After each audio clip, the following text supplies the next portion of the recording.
ఏం పీకడాన్ని క్రియేట్ చేసే WhatsApp group 31st కి ఇంకా వారం రోజులే ఉంది. ఎక్కడికి వెళ్ళాలో ఏం తాగాలో ప్లాన్ చేయాలని లేదా నీకు? నన్ను సెలబ్రిటీస్ గ్రూప్ లో యాడ్ చేసి మాల్దీవ్స్ 31st కి ట్రిప్ వేస్తున్నాం, నన్ను కూడా వాళ్ళతో జాయిన్ అవ్వమంటున్నారు. వెళ్ళనా? డబ్బులు లేక నేను ఆగిపోలేదు.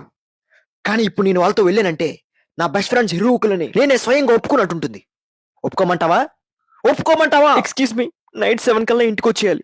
నువ్వు ఆపు. బేకరీలో పఫులు తినడానికి రావు, ఇంకా పార్టీ ఒకటి. మావా నువ్వు కూడా హ్యాండ్ ఇవ్వకు. బడ్జెట్ టైట్ మామా, నీకెప్పుడు లూజ్ గా ఉంది. లచ్చ ఖర్చైనా పర్లేదు, 31st కి మాత్రం రచ్చ అని స్టేటస్ పెట్టాడు. ఫోన్ లో మాత్రం మైనస్ బ్యాలెన్స్.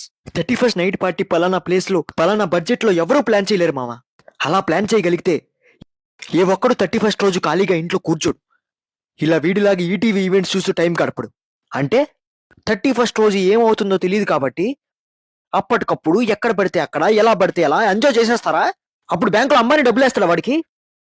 ఎవడు డబ్బులు వేడు కాబట్టి వాడు హ్యాండ్ ఇస్తాడని తెలిసినా నువ్వు చెప్పిన ప్లాన్ కి ఓకే ఓకే షూర్ షూర్ మామ అని రిప్లై ఇస్తున్నాడు. వాడు ఫోన్ కూడా ఎత్తడు ఆ రోజు. ఇప్పుడైనా వాడు హ్యాండ్ ఇస్తాడన్న విషయం వాడి బ్యాంక్ బ్యాలెన్స్ చూస్తే నీకు అర్థమైంది. నువ్వు వడకబట్టి తెలిసింది. లేకపోతే 31st దాకా వాడు మనకి చెక్కేద్దాం అని రిప్లైలు పెడుతూనే ఉండేవాడు. లాస్ట్ లో దెబ్బేస్తాడు. మామా మనం ప్రిజం పబ్కి వెళ్ళి 50,000 ఖర్చు పెట్టి డాన్స్ చేసినా మనోళ్ళ కంగాలికి బౌన్సర్లు బయటకు తోసేస్తారు. నీ క్రెడిట్ కార్డ్కి బొక్క పడుతుంది. డబ్బులు ఇవ్వడానికి అడిగితే ఏ ఒక్కడు ఫోన్ ఎత్తాడు. కానీ మనం ఇది చివరి సెట్టింగ్ వేస్తే మాత్రం